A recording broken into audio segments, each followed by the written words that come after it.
ساتھیوں، آج میں آپ کو شیطان اور نمازی کا واقعہ سناؤں گی کہ کس طرح سے شیطان نے ایک نمازی کی نماز پڑھنے میں مدد کی۔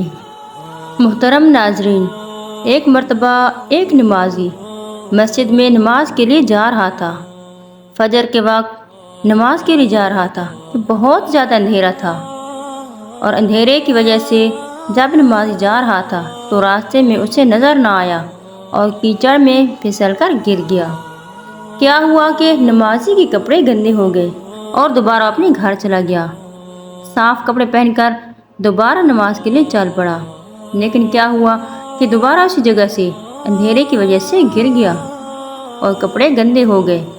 پھر دوسری بار نمازی گھر آیا، صاف کپڑے پہنے، اور اس بار جب نمازی نماز کے لیے جانے لگا تو ایک اجنبی شخص جس کے ہاتھ میں لالٹین تھا نمازی کے ساتھ ساتھ چل پڑا۔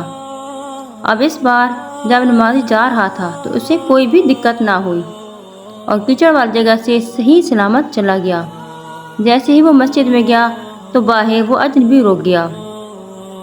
نمازی نماز پڑھ کر واپس آیا تو پھر وہی اجنبی شخص نمازی کا انتظار کر رہا تھا اور نمازی کو واپس صحیح سلامت گھر لے کر آیا۔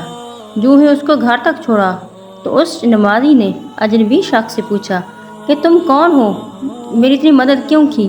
تو اس پر اس اجنبی شخص نے کہا کہ اگر سچ بتاؤں تو میں شیطان ہوں۔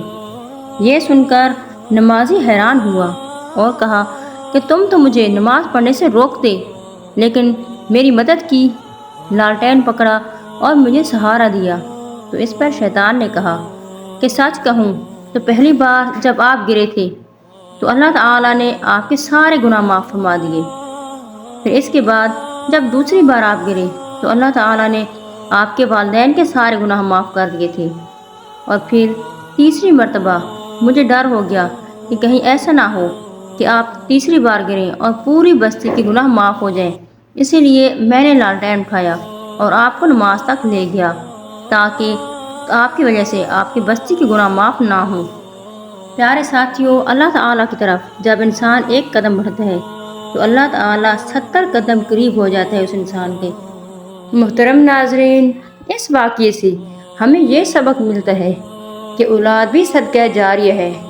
اگر اولاد نیک کام کرے گی، جو والدین اپنی اولاد کی اچھی تربیت کریں گے، اور جب وہ نیک اعمال کرے گی تو اس کا ثواب بھی اس کے والدین کو جائے گا۔